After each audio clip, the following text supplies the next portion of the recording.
অনেক মাস আগেই প্রবর্তক শ্রীকৃষ্ণ মন্দিরের অধ্যক্ষ লীলারাজ গৌর দাস, স্বতন্ত্র গৌরাঙ্গ দাস এবং চট্টগ্রামস্থ পুণ্ডরিক ধামের অধ্যক্ষ চিন্ময় কৃষ্ণ দাসকে সাংগঠনিক শৃঙ্খলা ভঙ্গের দায়ে ইসকনের সাংগঠনিক পদ পদবি সহ ইসকনের যাবতীয় সাংগঠনিক কার্যক্রম থেকে অব্যাহতি দেওয়া হয় এবং উল্লেখ করা হয় যে তাদের দ্বারা সংগঠিত কার্যক্রম ইসকনের কার্যক্রম নয়।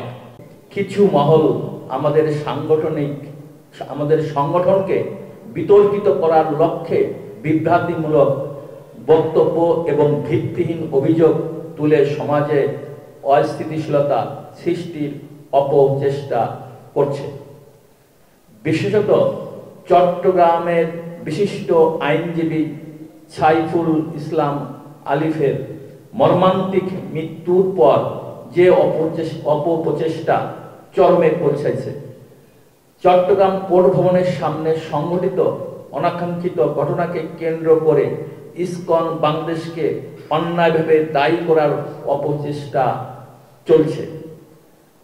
আমরা স্পষ্টভাবে জানাতে চাই যে এ ধরনের ন্যাক্কারজনক ঘটনা এবং চলমান আন্দোলনের সঙ্গে ইসকন বাংলাদেশের কোনো ধরনের সম্পৃক্ততা নেই।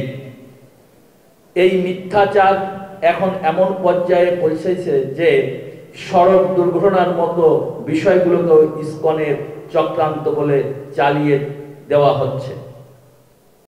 আমরা ইতিমধ্যে একাধিকবার সংবাদ সম্মেলনের মাধ্যমে এবং সরকার ও প্রশাসনের বিভিন্ন পর্যায়ে আনুষ্ঠানিকভাবে বিষয়টি পরিষ্কার করেছি, কিন্তু দুঃখজনকভাবে কিছু বিশেষ মহল ইচ্ছাকৃতভাবে আমাদের সংগঠনের বিরুদ্ধে মিথ্যা প্রচারণা চালিয়ে যাচ্ছে এবং ইসকনকে নিষিদ্ধ করার মতো অযৌক্তিক দাবি তুলছে।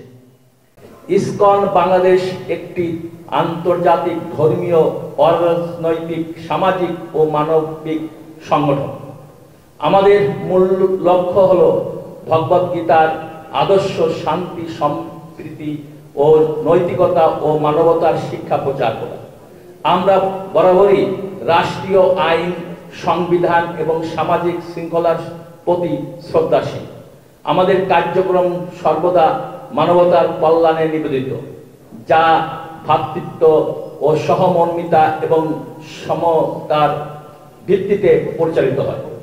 ইসকন বাংলাদেশ কখনই কোনো ধরনের সাম্প্রদায়িক বা সংঘাতমূলক কর্মকাণ্ডে জড়িত নয় এবং ভবিষ্যতেও এর ব্যতিক্রম হবে না। আমাদের সংগঠন সবসময় সমাজে ঐক্য, সৌহার্দ্য ও ভ্রাতৃত্ব প্রতিষ্ঠার লক্ষ্যে কাজ করে আসছে।